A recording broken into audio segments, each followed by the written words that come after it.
Ali Hopper, the co-founder of Guards Against Trafficking, has walked the cartel-controlled trails. She has seen the torn clothing of children assaulted, the passport of a 5-year-old girl who vanished without a trace, and into the hands of traffickers, one of many missing children.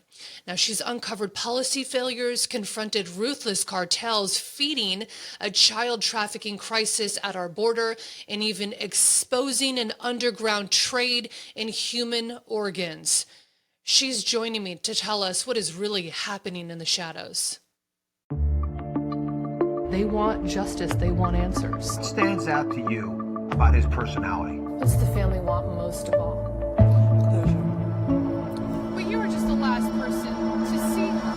Get out There's of an my arrest yard warrant. and leave. You have a lot of weighty accusations. Ellie, I think you're in one of those industries where it weighs so heavy on the heart. I'm curious to know, before we get into all the revelations and all the information you've revealed, not only to legislators, but just to the public, what did you want to be growing up, and how did you end up taking this journey fighting for human rights? That's a great question. Thank you so much for having me on. I always wanted to fight for justice, whether it be for children, whether it be justice in the justice system. I grew up wanting to be an attorney. My father is an attorney, and so that is what I saw myself doing growing up, was advocating for justice. And so that is how I found myself operating and fighting for justice, just in a different way. When you were stationed at the border, how did that opportunity come about? And what were you told, and then what did you quickly learn about human trafficking?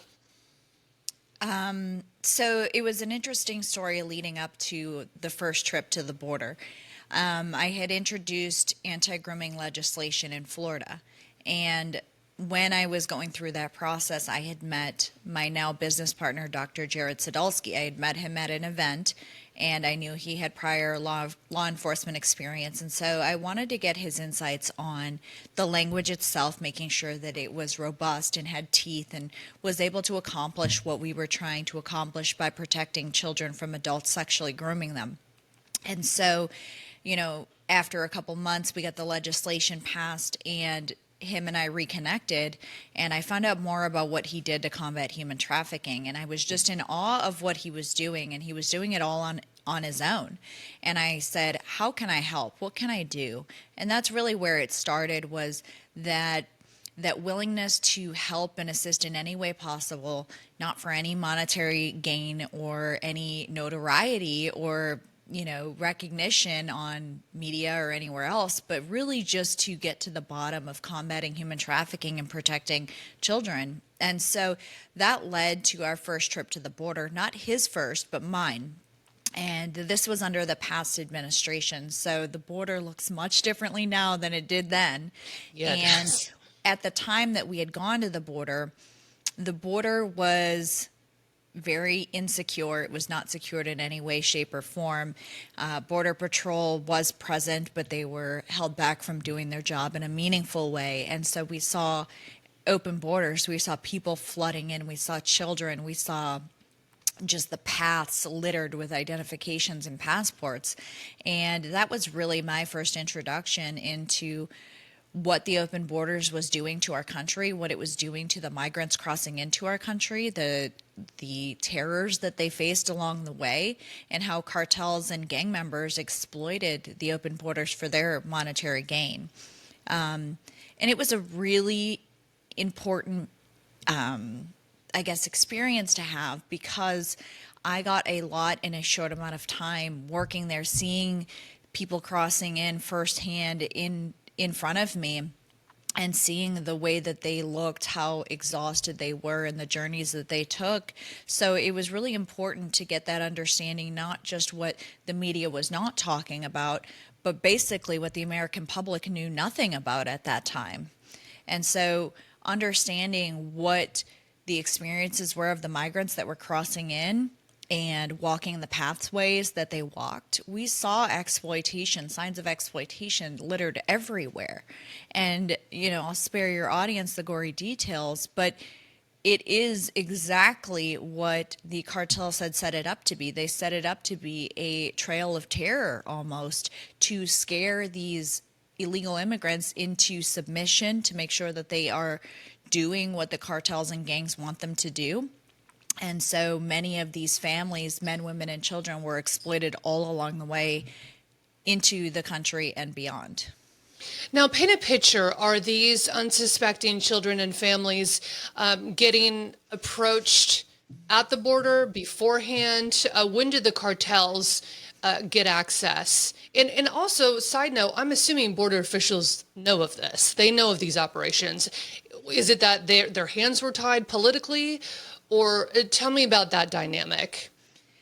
So those are two very good questions, and I would love to get to both of them. So I'll get to your first one first. The experiences that these illegal immigrants faced were different in every country and in every circumstance. So the cartels knew that they could exploit these open borders. They knew the pathways and the trails in which to exploit. So some of the illegal immigrants were looking for a better life. Some were told, hey, we can bring you to this better life. You're guaranteed to get in. You're guaranteed to get a cell phone and a paycheck and housing. And so some of them were actually given false promises and a false illusion as to what that trip, what that journey would look like. And we would get asked many times, what kind of parent would let their child make this journey alone? Well, some of them didn't know what their children were going to experience. And the ones that did, I think they were in such a place of hopelessness that they figured that this was their child's best chance at survival. But the ones that didn't know, they would have smugglers come up to their door and say, I can bring your child to America. Let me know what you want, where you want them to go, where you want them to end up, what sponsor you want listed. And so they were almost tricked into a false impression and led to believe what this journey would look like. And many of those parents never saw their children again, never heard from their children again. And so when these smugglers would go up to these parents, they would portray themselves in a way that's saying, look, all these other parents are letting these children go with us because they trust us enough. They know that we can get their children there to a better life, so trust us. And it was that snake oil salesman in many cases. Many cases there were language barriers. It's a third world country in some of these countries that were coming here. And so the circumstances look different in every situation that we've encountered. Some of them, I mean, they were aware of what could potentially happen, but I don't think that they really thought it would happen to them. And then that trail through the Darien Gap, almost everyone was exploited if they even were able to survive that trip. And you were going to circle back to the politics of it all. Were these, it wasn't as though it was seen and ignored, or was it? I mean, what were the political dynamics, or is it a shortage of officers at the border? I mean, has there ever been a force to conquer the cartels and the trafficking? Yeah, it's a couple of things. It was the fact that the border wall was unfinished in many places. It was very old in other places and in dire need of repair. The Border Patrol agents were very understaffed. The morale was very low. Even if they did intervene, it was a catch and release type system. So their efforts were, they felt, for nothing, because if they did their jobs, it was just going to be undone by releasing that illegal immigrant into the country. And so morale coupled with, just this flood of individuals at the border. And when you imagine it, it's just thousands pouring in, and there's not nearly enough Border Patrol agents to do anything in an administration that did not support the rule of law, did not support our immigration system, did not support border security, national security, or even our men and women in uniform. And so it was all of those things wrapped into one. And now this administration has the overwhelming task of undoing what the past administration did. And I think a mass amount of people, they think about border crossing and immigration. Their mind doesn't go to the shadows and the darker ends of it, the sex trafficking, the human trafficking that we're going to detail. What does the operation standpoint look like? What's the purpose? Is there a sale at the other end? Where do they end up, those who are a victim? Is it human trafficking for labor, slavery in a sense? Is it sex trafficking specifically? What did you see? So a lot of it would depend on the territory in which they were crossing over, the cartels and gangs that they would interact with. As we know that there were crossings in California, Arizona, Texas, and so each one of those have different cartels and gangs that operate in those areas in Mexico. And so it really depended on the cartels and gangs that they dealt with, that they interacted with, the smugglers that were looped in with those cartels and gangs. And so every experience again was different, but what you would see or what you could expect is that you would partner with a smuggler. They would give you a price to cross into the border. Now, depending on the smuggler's integrity, and I use that term loosely, is whether or not that smuggler would continue to add on charges to the debt that you owed. Many times it would be a hard line in the sand, let's say $15,000. This is what was expected. This is what was paid. That was what was agreed upon, and that was what was delivered. And so that was a rare occasion, though. Many smugglers would deliver an amount or say that this was the amount, and then as time went on, as time progressed, you could see interest rates or crossing for through this terrain added this much to the bill, or the weather added this much on to the tab, and you asked for a bottle of water or your daughter needed, a snack. Well, we're going to charge you $15 for that snack. And so they start incurring charges and fees on top of the fact that having these smugglers, some of them were actually embedded in these groups by cartel members to determine which ones could pay and which ones couldn't pay. And so they would prey on the ones that they determined could not pay. And so then they would know that once they got to their end destination, that these were the people that were going to be in debt to the cartel, and that these were the people that were going to pay off that debt, whether at risk to themselves, the family they traveled with, or their family back home. That was how they gained control over these people, along with just the sheer fear of going against a cartel member. So they started accumulating this debt, and then as soon as they get into the country, they are tasked and required to pay off that debt. And depending on how sophisticated the cartel is that they're dealing with, some of these cartel members actually keep this data of debts owed in databases in the cloud, so that anyone can access in their organization who owes what, and keep these debts, monitored and accounted for, and make sure that they're paying down their debts. But it really becomes a very sad cycle, because as they're working to pay off their debt, whether it be through sex trafficking or labor trafficking, they're still incurring more charges. As they're living in these places, they're being charged rent, they're being charged food, they're being charged utilities. And so it becomes a cycle that is nearly impossible to get out of. Some have gotten out of it, but it's taken blood, sweat, tears, and parts of their soul before the very few have been able to actually pay down the debt and get free of the cartel. I mean, it's entrapment from the very beginning for some of these people. There's a statistic, I think it was over 324,000 unaccounted for children. Do you surmise that is sex trafficking?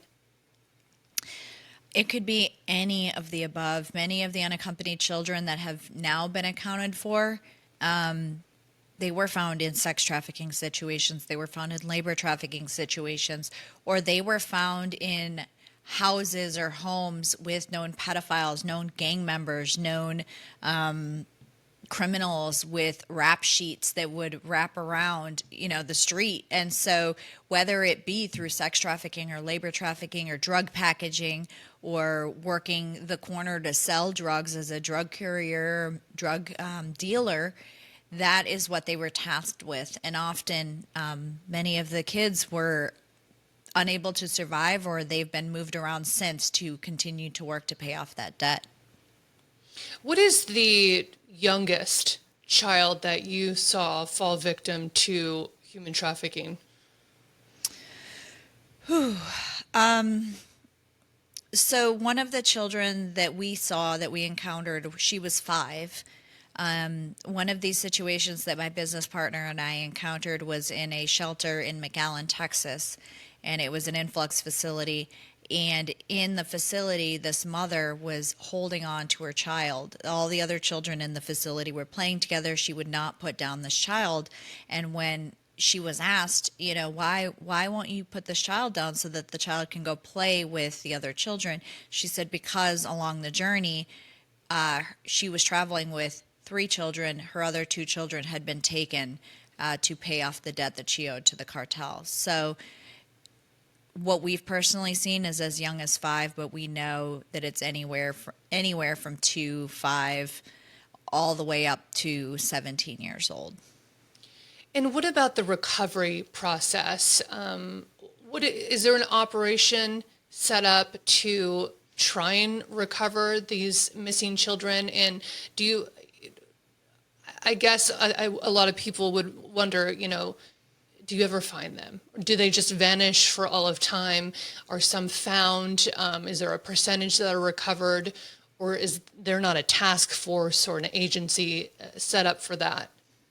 Yeah, this administration has taken this issue, this matter, very seriously. They have tasked numerous federal agencies to locate and find these children and make sure that they are in safe situations or living circumstances. And if they aren't, they are recovered and brought into safer circumstances to ensure that. But I would say out of the 320,000 that have been deemed unaccounted for, and that number fluctuates, they had last reported 13,000 that were now accounted for. That is out of 320,000 unaccounted for. And Would you, so, sorry, yeah, sorry. I just, would you happen to know if that was labor or sex trafficking? Which one? Was there a breakdown from the recovered, from the intel received? Not sure. They haven't given that breakdown yet. I think that a lot of it stems from dealing with being able to determine the circumstances in which they were recovered from, and if there's going to be criminal charges or deportations that lead to that afterwards. But the first priority is the recovering of those unaccounted for children, or at least accounting for them. Some of them may be fine, but they have since moved from the last known location. And so this administration is really just trying to determine where they are, keep an accurate accounting of their location, who their sponsor is, and validate that that sponsor is in fact fits one of the categories that they should fit for sponsoring a child, and make sure that that child is safe and going to school. We had spoken to an individual in the Midwest that had said, we weren't sure how to handle this because the child labor laws here in Texas. We see some of these unaccompanied children come in, they're exhausted, they're dirty, they're tired, they're hungry. And she said, we know that they're working outside of school, but we don't know what to do. And first and foremost, it's really important to know that if they join the unaccompanied children program, under no circumstances are they to be working. So already on its face, that was already a breach of the agreement for unaccompanied children, that they are not to be working, they are to be fed, they are to have a roof over their head, clothes on their body, and to be attending school. And so these are the factors that were unable to be followed up with because the past administration had kept the database of this information so close to the vest that they weren't even sharing the locations of these children and where their sponsors were with state agencies. So in July of 2024, my business partner had testified in front of Senator Grassley's roundtable, and next to him was Director Siobhan Harris, and she's the DCF director in Florida. And she was relaying to Senator Grassley that she had been begging and pleading with HHS and ORR, Office of Refugee Resettlement, to give her access to the data of the children that were sent to Florida so they could do welfare checks. And they were not able to get access to that information. They were stonewalled. Is that a political issue? Why would anyone block that information, a welfare check of children? Well, as far as the Office of Refugee Resettlement, that falls under, federal management. And so at that time, that was under the past administration. And we ask the very same questions that you ask. Why would you not release that information? If your accounting of where these children are can lead to states now taking responsibility and accountability for the welfare checks needing to be done to ensure the welfare and the well-being of these children, then why wouldn't you hand over that information? It's all questions that we've asked, and it's all questions that have yet to get answered because there's silence from the past administration on why they did what they did and why was it acceptable. There's an interesting stat. You found that there was a price tag essentially on certain young children, or I don't know if there's an age requirement, age range for this, but it was 5,000 and then 15 to 20,000 for a special request. Decipher those. What would a special request be, and what happens to these kids when you put those dollar amounts on them? So, special requests, what we've seen in our line of work, usually entailed either a really young child or it entails things tied to factors like, is the child a virgin? Is the child tested as STD free? Is the child healthy? Depending on their preference. Both boys and girls were included in these requests, and we did see requests for children as young as 6 months old. And that is specifically for sex trafficking. Correct. And it just, sidebar, I was a correspondent in Las Vegas, and I remember one of the most horrific stories that I've ever covered. It was in Pahrump. And it was a man who was captured filming himself on videotape, so police had the evidence. And I'll never forget the press conference where the sheriff broke down in tears, and he was abusing, it was a 6-month-old. And it was so traumatic to even think that this exists, that these people exist, and then the predator filmed it on top of that. And it is such a dark area of the world, but it's important to talk about because, as you just mentioned, politics plays such a huge role, and I think a community doesn't know what to do about it. And I feel like many people out there have been in a situation where they look at a girl and they think, are they okay? I'm not sure. And when it comes to that, is it identifiable in public, would you say, from day-to-day lives? Could you spot a victim, or who is most susceptible in this situation from the border to beyond? Because I think this is an issue internationally. You're hearing a lot about other countries such as Dubai preying on influencers and young models. I'll give you a lump sum, $15,000 to get on the plane. You'll stay here, you'll do this. Maybe you'll shoot a video or do a photo shoot, all entrapment. Is the face of it changing? Is it modernizing? I know these are a bunch of questions, but just give me the overall landscape of how serious the sex trafficking is from the border and beyond. So, lots of great questions. Where I would start is the border being open and under the past administration was one problem. It exacerbated a problem that already existed. So the American public needs to be aware that sex trafficking, human trafficking, labor trafficking was present prior to the border being open. Now, the border being opened exacerbated that issue. It added gasoline to a fire that was already there and created much more of a demand. But I do want to make a very clear point that the cartel would not be as adamant about bringing people here to fill roles of sex trafficking and labor trafficking if there wasn't a demand here. So the American public needs to understand that the demand for the commodity that these cartels are bringing, and I hate saying that, human beings are a commodity, but that is how they are looked at in this industry, is as a commodity.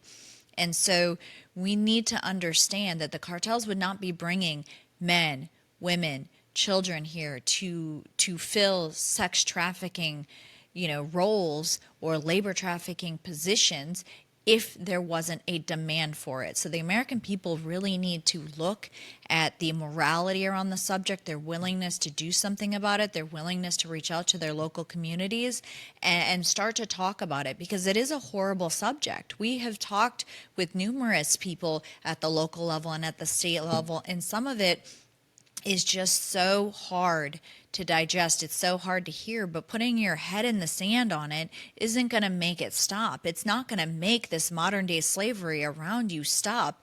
It just inhibits your willingness or your ability to do something about it.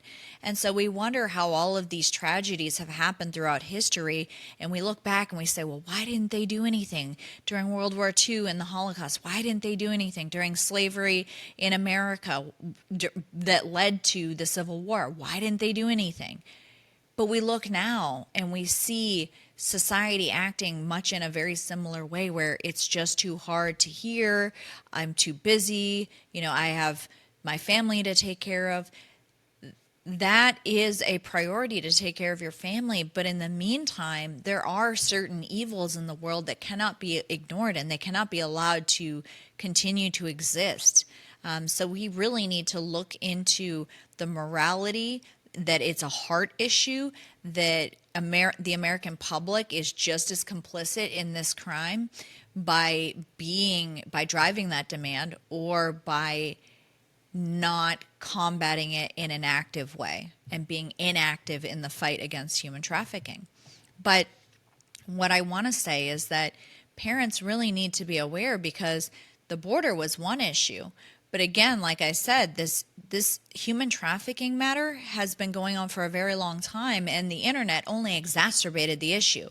You have predators now that don't even have to leave the comforts of their own home. They are behind a computer. You are, as a parent, are none the wiser that as your child is on their phone and scrolling through these apps and on Snapchat and on Roblox and on Discord and playing video games, that these predators are lurking in the shadows of your own living room.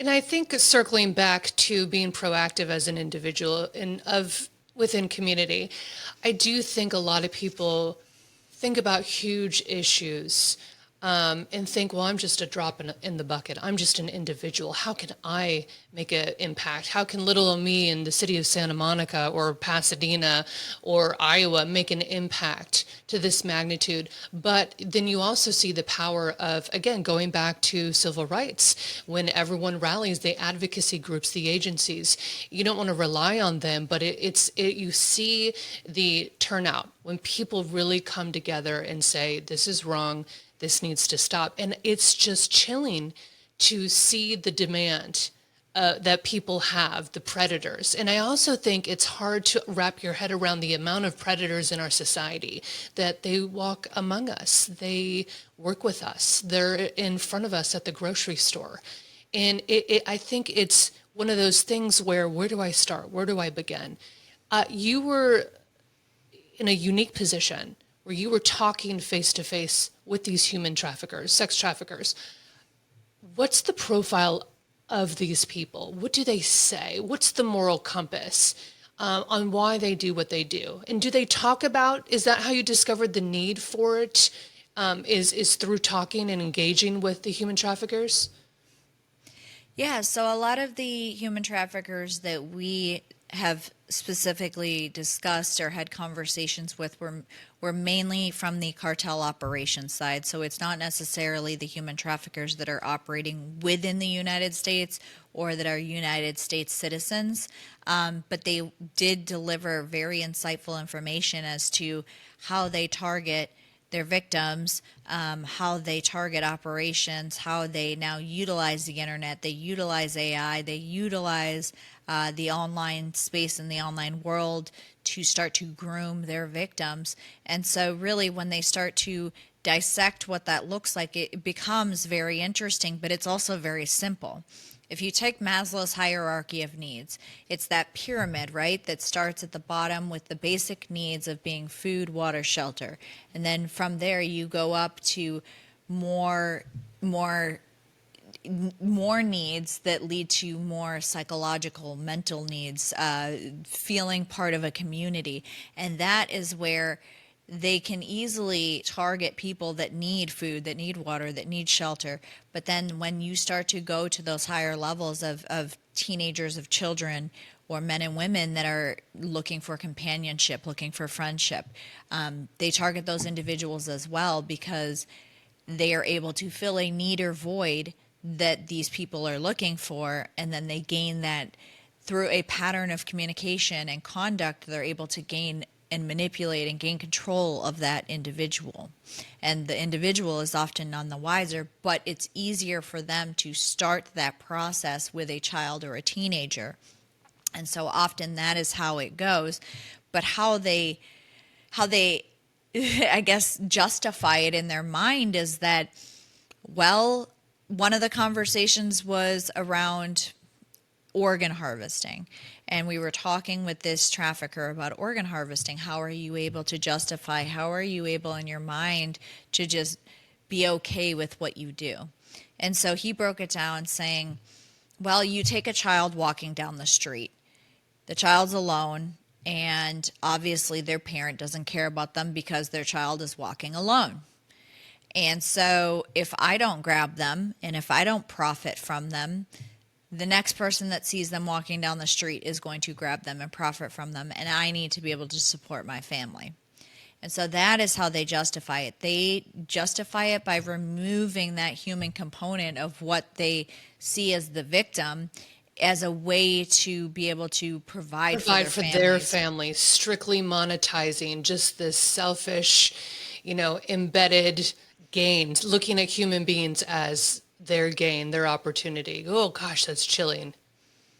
Yeah. And it's horrible, but that is how they justify it. That is how they look at it. That is how they're able to kind of take people outside of a human role and make them into a commodity and desensitize themselves to the fact that they're looking back at a human being. So what was the most helpful and new revelation talking to these individuals who prey on people? What was revealed? How did you, I'm assuming you took a lot of that information, were able to take it to legislators as well. Was there any moment where you thought we can put a thumb on this? We can get a handle on this. This is what we have to do. Was there operational insight, or was it just, the inner workings on how and why they do what they do? It started out with a lot of the inner workings, trying to understand what they do, why they do it, how do they sleep at night, basically, and start to kind of get in that criminology mentality of understanding the perpetrators themselves, and then trying to understand the victims themselves. But really the hardest part about all of this is trying to understand the buyers. So from the trafficker perspective, they justify it as, okay, well, I need to make money and put food on the table. But from the buyer's perspective, and that doesn't make what they're doing okay, but from the buyer's perspective, we have yet to come across a buyer, a John or a Jane, that was able to justify it in a way saying, well, I need to put food on the table. No, you're buying something, you're spending money, and you're utilizing this individual or this opportunity as a commodity to further your needs. And how you justify that, I'm not sure, but the way that we are trying to combat this is by penalty enhancement, because right now the penalties are very strong on the girls or boys that get caught for prostitution, but they're very weak when it comes to the individuals that are actually driving the demand. And so if you can pinch off the demand, the cartels and gangs, the traffickers, are not going to find it as lucrative of a business. Well, why is that? I mean, just from common sense, why, even if when it involves a minor, why is that? Is it individual states to blame for that? Or is it a federal issue?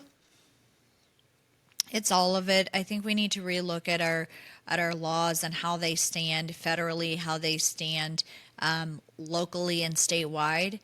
We tried to pass some legislation here in Florida as far as the purchase of prostitution, not attacking the individual that would be charged with prostitution themselves, but the person that was purchasing prostitution, and make it a penalty enhancement to where it was no longer a misdemeanor, but a felony 3 or a felony 4. And that got rejected. And so we're really trying to dig into why. Why is the penalty so loose for those that drive the demand in this industry? And we've come up blank on it. It's And disturbing. so I think but these are conversations the American public needs to have. We need to start understanding, why? Because if you're asking the questions, Melissa, and I'm asking the questions, we're 2 drops in the bucket, but we need a full bucket, to ask questions. And this is the thing that when you mentioned, well, what can I do as a person? Start asking these questions. Learn about this problem. Learn how to protect your family. But start asking these questions and start asking your elected officials, why are things the way they are? And even once we change legislation, why are prosecutors not prosecuting some of these cases to the fullest extent? Why are certain plea deals being given out to where it's a slap on the wrist and letting them back on the street with probation? Well, I And think so we're really, seeing it in the news more and more. I mean, going back to the P. Diddy trial, the Jeffrey Epstein, maybe it's a conversation about, quote, willingness, but when you have undeniable evidence that the victim is a child, is a minor, why wouldn't that person be locked up for life? What are we missing here? And maybe if it's an adult woman, I'm not condoning it in any way, but maybe people are confused on the blurred lines of defining willingness. And we're seeing this in these high profile trials, and I think the public is confused by it as well. But with children, legislation should make an example, and it should be this federal legislation, I think, to make a point that our children are sacred and they need to be protected. and those are great questions. So in order for trafficking to be charged, there has to be like a force fraud or coercement element that exists, but that does not need to exist when it comes to a child. However, the way that once these things start to go to trial, we already see grown adults, men and women, that are terrified to go to trial. They're terrified to face their trafficker. They're terrified to be questioned and cross-examined. They're terrified during defense depositions because those are very intense processes. And then when you apply all of that to a child that has been traumatized, put through some of the worst experiences, and then expose them to defense depositions, expose them to being having to stand trial. And if they are afraid for their immigration status, if they're not aware that there's certain protections in place, like that they can explore a U visa or a T visa, T visa being like a visa specifically for trafficking victims, and if they're not aware of these things, you have a terrified minor that is having to face the justice system and that feels alone. And there's not many men and women that can do that in and of itself. It's rare to see bravery up on the stage of these victims to be able to face their traffickers or their offenders. And then when you put all of that weight on a child, it just makes it that much harder to get a conviction. So we really have to look at how can we ensure justice for these children, but not re-traumatizing them in every single way along the way. Right. Tell me about the stash houses. What is that?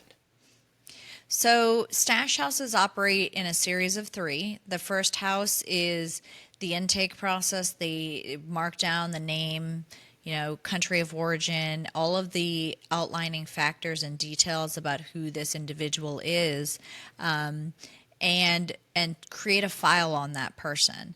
And then oftentimes this is where major exploitation occurs initially to gain control over that victim physically, emotionally, psychologically. Then they're sent to the next stash house. And the stash house, that stash house is no longer on the border. That can be in your community. That can be in my community. That can be anywhere in any one of our 50 states. And that stash house is where they start to work and pay off that debt. That is where they will stay and reside until that debt is paid off. And then the third stash house is once they pay off that debt, then they are given their belongings back. They are treated with dignity, and then they're basically sent on their way. Some of them escape, some of them are released, and then some of the victims are, do you think they age out, or there's just, are any of them entrapped for life? Or is there a way to put it in a tier level, or is it just depending on the captors or the gang affiliated, if that makes sense? A lot of it stems down to, unfortunately, their sheer will to live. When you're exposed to that amount of trauma, not many victims are able to survive that level of trauma, not just physically on their body, but their mental and psychological mindset. And so many of these victims don't survive. I think the lifespan of a sex trafficking victim is around 7 years. And so depending on the age of these children, a lot of that varies. A lot of it varies upon, how often do they end up, if they're female, do they end up pregnant? And then most of the time those are forced abortions. So again, that's not going through probably a very sterile abortion process. And then a lot of them end up with STDs, or they end up, succumbing to illness because of weakness, dehydration. And so it's very rare that people are able to survive this level of trauma and be able to get out on the other side of it. How have you seen it change with the new administration and the aggressive approach along the border? How is it? Have you gotten updated reports on how it's directly impacted what you do and what you've seen?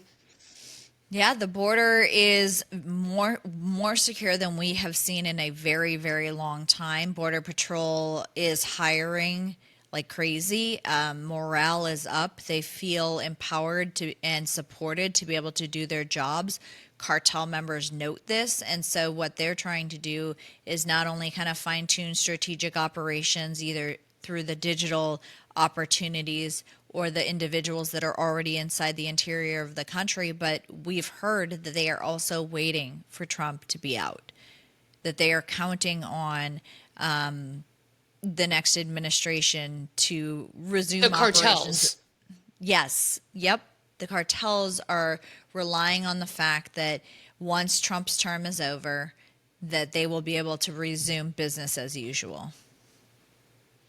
Something you also discovered along the way, it's this organ trafficking. It's hard to wrap your head around. When did you first get wind of these kind of operations? And I think the first question would be, going back to sex traffickers, there has to be a demand here in the U.S. There has to be. And to want to desperately receive an organ, any means possible, it must be going to some kind of credible or operating facility to give it to someone waiting on the other end. How does that whole operation break down? So it has been a challenge because, again, it's been operating for a very long time under the shadows, but it hasn't been as thoroughly investigated as it needs to be. But what we would say is what we learned from the trafficker that we interviewed. His family deals in organ harvesting and organ trafficking. Obviously, they know that there needs to be, depending on the organ, a blood match. There needs to be a tissue type match. And generally, some of the people that are requesting want people in better health or younger, more juvenile organs. And so what you had mentioned with sex trafficking and labor trafficking are want-based commodities. But an organ is a need-based. that is something where either the person is afraid that they're not going to make it through the next year, or their family member, loved one, child is on the registry and they have 2-3 years to wait, but only 6 months left to live. And so a lot of these bad actors in the shadows are preying on that desperation, preying on that hopelessness. So what we've seen is that the cartel will target homeless encampments, they'll target children, they will target anyone that they can easily kind of snatch up, especially in countries that have looser laws around criminality. And they also target people in vacation areas. Those individuals that are on vacation are more transient in nature, and it's a lot easier to snatch someone that's not aware of their surroundings or sometimes able to even speak the language. So what usually happens is that they are taken to places like basements of hospitals in Mexico or veterinary clinics, because the investigations that I guess the government would do of a veterinary clinic is a lot lower threshold than what they would do, the inspections that they would do at a hospital. And so they'll take them to veterinary clinics. The veterinary clinics have doctors, vets, veterinarians that are able to extract organs, and they don't necessarily do it because they want to. They either do it because they are incentivized through profit, or they are forced to in fear of their life or their family's life again. So the extraction process, obviously the doctor knows. The implantation process, where the doctor receives the organ, they may or may not know where that organ came from. And so where we are trying to really dial in is when that organ is ascertained, how does it get from the criminal organization into delivering a notice in the organ database that an organ has become available. And typically how that happens is they say, oh, this individual in our country died in a car accident, so we have these organs available with this blood type, tissue type, stuff like that. And so there is more of an immediate rush to get those organs and be able to provide them to those in need. And often it is U.S. buyers. Sometimes you'll find U.S. buyers that go to Central America, Mexico for some of these procedures. They have medical tourism in these areas because they think that the regulations are a lot less, it's cheaper, the doctors are just as talented, so I can get my procedure done with a fraction of the price. But they're not aware that some of these more nefarious activities exist in the background. When it comes to the receiver or the doctor, or is there a world where one agency involved does not know the means of transport or where that organ came from? Is it split? I mean, I'm sure there's this underground network where, there's a black market for everything, right? I'm sure there's an underground network where everyone's in the know. But when it comes to certain U.S. affiliated agencies or receivers, is there a world where one end is unaware, they just don't want to know, and they don't ask the questions? Absolutely. So like you said, there is a black market for organs, but there is also that other side where somehow along the way, they're able to almost like launder how they obtained that organ, and be able to kind of shed where that organ was obtained from and be able to give it to a legitimate organ procurement agency and get it to a doctor. So at some point, and that's where we need to dig in more societally and from the federal level, local level, and start to understand how that process works by digging into the organ procurement process and figuring out how is it that if they receive organs from a different country, what does that look like? What are the steps that are being taken? But obviously these are things that a organ harvester, organ trafficker is not going to know. So we ourselves need to kind of do that due diligence and in the shadows, because obviously you're going to disrupt operations, which can present a very dangerous circumstance. Are there any stats on how prevalent this is, or is that something that's still difficult to really put a percentage or a number on? It is difficult at this time. We have been able to find numbers and what each organ is valued at. But as far as how prevalent this is, especially when you're not dealing more with the black market or procedures that are going on, implantation procedures where the doctor implanting the organ knows it's harvested, but more of the above board procedures, it really is hard to gauge that.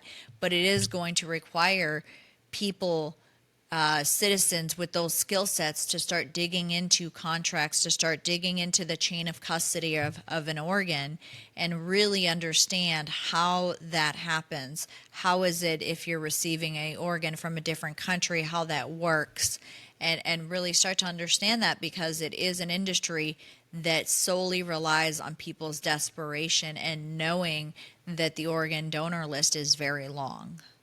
When it comes to the victims who are snatched, do you know, is there any data on if they're released? Are they stitched up and set free? Are they actually killed for this? Is there any information that you've received on that end? I would say that from our research, it depends on the health of the individual that they are snatching. So if the individual appears in not so great health, what they will do is they'll just take the kidney. But if they are in need, or they just want payment for the entire individual, they will take as many organs as is needed. And I'm sorry if this is a little gruesome for your audience, but that includes the blood, that includes the eyes, that includes the skin. I mean, those are all organs, and people wouldn't even think of skin being an organ, but when you're a burn victim and you're needing, skin, or you're in need of blood, every single organ is utilized, sold. And then we heard from the trafficker that said, yeah, we used to dispose of the bodies in one way, but now we put them in barrels, or we used to put them in barrels of acid, but now we put them in barrels of a accelerant and diesel fuel, because it disintegrates the bones. And so that is the type of individual that we're dealing with. These are the types of evils in the world that we are dealing with, and we need to be aware of that. When you take this information, what you just said, to legislators, are they receiving it? Is it actionable information? What happens at that level? So in my first hearing, I had mentioned that when I testified there, I had mentioned briefly the subject of organ harvesting. And that was one of the first times, to mine and my business partner's knowledge, that had been mentioned in an open hearing. Generally, they don't like to hear about that stuff, but it is something that, as we learn more about it, as we're able to get receipts, contracts, transactions, and give actionable data either to law enforcement at the local, state, or federal level, and then include lawmakers at all of those levels, I think that'll drive the conversation a lot faster. But what I think they need to see is they need to see law enforcement and lawmakers partnering together to combat this issue. When it comes to the prey, is it immigrants coming to the U.S., feeding the U.S. market and demand for it? Are they U.S. citizens as well? Is there any breakdown information that you have pertaining to that? Is it whoever's a prey is a prey? Good question. So when we were discussing with that organ harvester, he had said that children were a very sought after commodity. They're seen as their organs are a lot younger, healthier. And so they do prey on children. There is a market that does demand American children because they see American children as being in healthier shape, that they have healthier organs, less diseases. And so there is a market that will ask or request for organs only from an American donor. And it's really sad because when you take these circumstances, these situations where children end up in the foster care system, or they end up in situations where they're very vulnerable, we deem them runaways. They end up, with horrible CPS circumstances.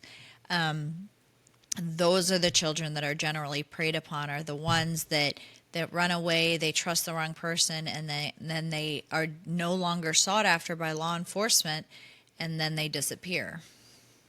I mean, huge missing children database. I mean, just the missing persons and just unsolved cases by the hundreds of thousands. So when you hear about information like this operating, you have to think, is that is it gang oriented on the U.S. side? Is it more organized? Is it, at a higher level of operation? Is it people in the medical field? Any information on that regard? So as far as outside of the U.S., that's more of where our information comes from. Again, it does involve people in the medical field, but it's usually by a force, fraud, or coercion to force these doctors to comply. We had traveled to a country in South America to protect the identity of the individual I'm speaking about, and one of the police sergeants came up to us and said, we didn't really think we had an organ harvesting problem here, but we had a doctor that came to us and said that he was being forced into extracting organs, and he was really terrified.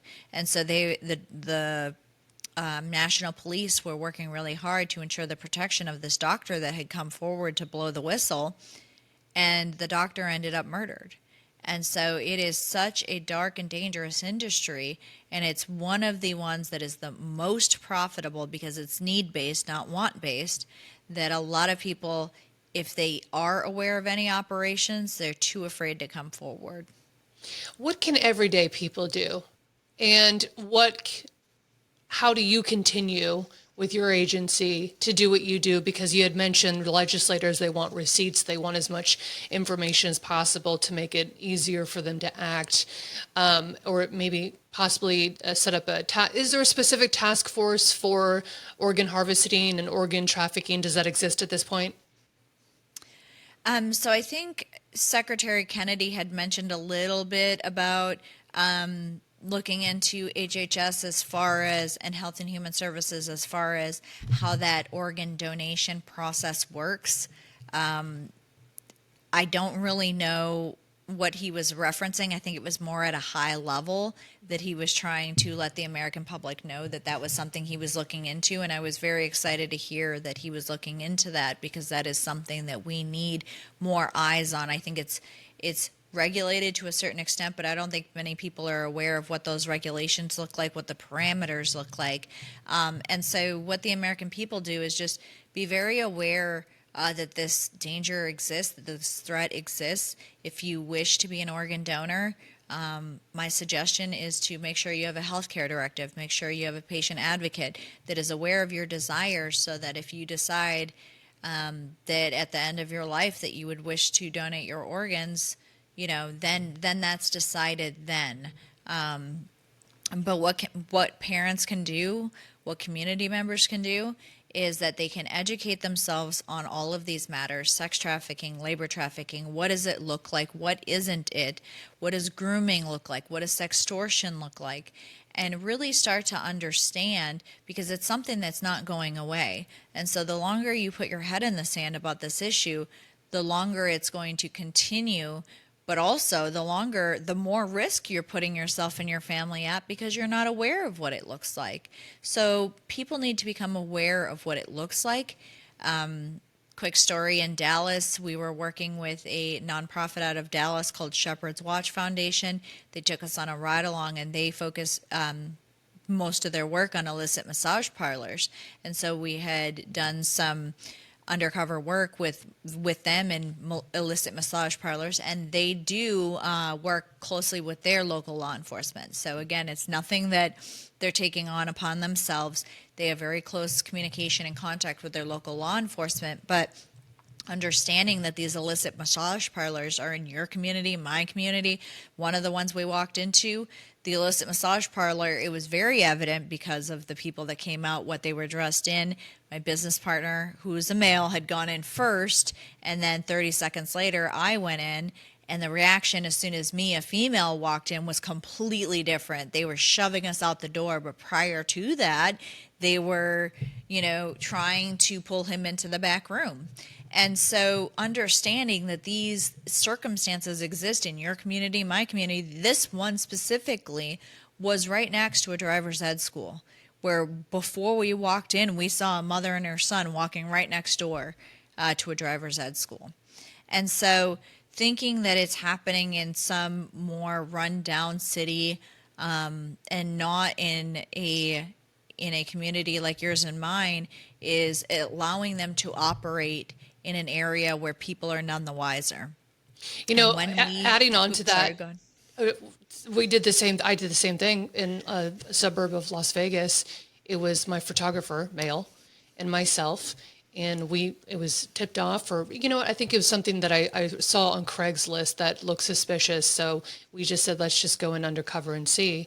And that day ended with 3 people arrested, and it was gang operated. It was a massage parlor in a strip mall area, and it was sex trafficking operating out of this massage parlor. And it was next to these everyday, family homes, strip mall. And I just couldn't believe what a few hours of effort, seeing something on Craigslist, thinking, that's odd, let's go check it out, and, lace ourselves with hidden cameras and so forth. I was assuming it would be a bust. And it was so shocking how easy it was to identify when we walked in the door, as you said, with your partner, what was actually going on. And that's what people don't realize, is it's everywhere, and the predators are everywhere. And you don't want to put all the heaviness on people. You just want to know it'll get worse with AI technology, access to young people growing up on their phones. So you just want to be aware of it. So maybe you can prevent being in a situation where you're taken or you're trapped or you're unaware. I mean, awareness is key. It absolutely is, and it's amazing that you mentioned that. I'm so glad that you and your partner did that, because it takes a lot of courage to do that, and you want to do it the right way. You did it the right way, so we're not obviously advocating for people to start kicking down doors and vigilante justice, but what you did was you did it the right way. You reported it to law enforcement, and then that was able to be effective in taking that down. But a lot of people realize or don't realize, you make jokes about illicit massage parlors, but you don't realize that those women are forced into that. Forced. Most of them are not allowed to be there, or not allowed to leave of their own free will, and they don't want to be there. And so they're terrified. They're not allowed to leave. And what was even more, I guess, frustrating was one of the ones we walked into. There were 2 Johns that walked in right as we were walking in, and they were just normal, everyday guys wearing a t-shirt and a baseball cap. And that took everything in my power to not just be like, are you kidding me right now? Like, this is what you want, but you're going after someone that has no say. You're contributing to this slavery. Like, how disgusting. And they were, like I said, the average looking guys, the guy that could live next door to you. Like, that's what they looked like. And so it was really frustrating, but people need to be aware of what it looks like. They need to be aware of the threats online, and how I'm able to sleep at night, as horrifying as everything is that I see, is that we were all gifted with something, a gift, a quality, a talent to be able to apply in certain fights like these. And I have children, And so I am doing everything in my power. My husband's doing everything in his power to ensure that we are leaving a better community for our children than that, that what we lived in. And so I'm just one person. I'm just a mom. But what we want to You are more than leave, that, Allie Hopper. You are far more than that. well, that's how I started out. And so trying Right. to empower these women and these men, like, I'm just a paralegal that lived in Florida that decided to enact legislation, and look at where I am now. It is a reality that every single one of the people that are listening, that are in your circle, that my circle, that we can start a ripple, and that ripple just grows, and we have no idea of the lives that we're impacting. But if each one of us did something small, that is, like you said, a drop in the bucket, but eventually that bucket fills. How do people get involved with your organization, what you're doing, and if not yours, just in their own communities? Exactly. That's a great question. So we have a couple of resources on our website, guardagainsttrafficking.org. But as we're building out more resources that parents, community members, law enforcement, and lawmakers can use, there are two great organizations that we work with. The Association for the Recovery of Children, they have a very intense anti-human trafficking course, but Shared Hope International, they have a number of courses that people can take online in their own home and start to educate themselves on what it looks like. And if there's interest, to become an ambassador in your community, that if there's a need in your community, Shared Hope will reach out and say, hey, you live in Dallas, Texas, we have someone that is in need of a training or an education. And so they activate the ambassador in the area of which a request is being made. And that is how you start that ripple effect. But it starts with education. It starts with being able to not only educate ourselves, but educate our children and start to empower them in ways. And our vision is, you remember the DARE program, right? Yes, of course. Our It was, vision, it was impactful. it was. Yeah, is to create a program almost like that so that it's age appropriate, but you start at that age where even now, as a mom and married, I still remember that DARE program. You still remember that DARE program. Because they showed And, up in our schools. yep. And so making sure that it's age appropriate. And so, you question, how can you talk about such a heavy topic in an age appropriate way? Well, DARE did it. They're talking about drug use. They're talking about things that if you get really dug into the weeds on it, would not be age appropriate for the children in which you're communicating, but you're starting a conversation in a positive way that leaves a lasting impression.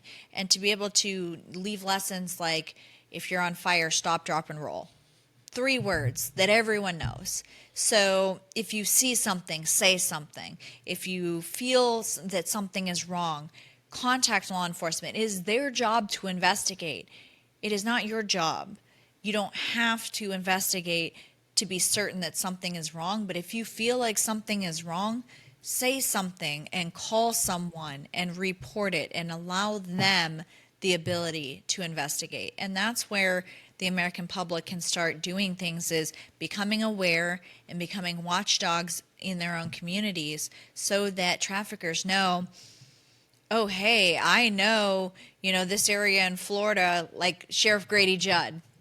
He's done a great job combating, the sex trafficking issue. And so a lot of the sex traffickers themselves have stayed outside of Sheriff Grady Judd's bubble because they know that their law enforcement has a zero tolerance policy for that crime. So we need that replicated throughout every single city, every single state across the country, that we have a zero tolerance policy for sex trafficking, we have a zero tolerance policy for labor trafficking, and we have a zero tolerance policy for harm against children. Well, I hope your organization continues to get the attention, the funding, whatever it needs to continue to do what you do, because you're before legislators, and that's impacting from the top down to the bottom. There's little things we can do individually, but the lawmakers have to make some major changes. It seems like the new administration is being aggressive, which they are. It's a little by little we're getting more progress along the way. Please come back and join me on Killer Genes at any time. This was so informational. And I don't think it's too much for my listeners and my viewers. I think it's information that needs to be out there. People need to be aware of it. And because it's also trickling into other genres of wealth. We didn't really go into that, but there's a lot of tiers of this trafficking at these wealthier levels, such as Dubai, which we're hearing a lot about, and all these other countries of great wealth that are getting these influencers and models to come across the world, and they are sex slaves, and they don't realize what they're walking into. And you see different tiers of it, from the border to the high level operation with the amount of money behind it. It's frightening. And I think a lot of girls, any young girl, is susceptible and vulnerable if she's not aware of what's going on. And awareness is key. Talking about it is key. Hearing the horrifying stories and the reality of it, it's key, because it shakes you to your core, and then you're on alert. You're aware of it, Thank you for being here. Any final thoughts before we let you go? Thank you for all of the, hour plus time you spent with us.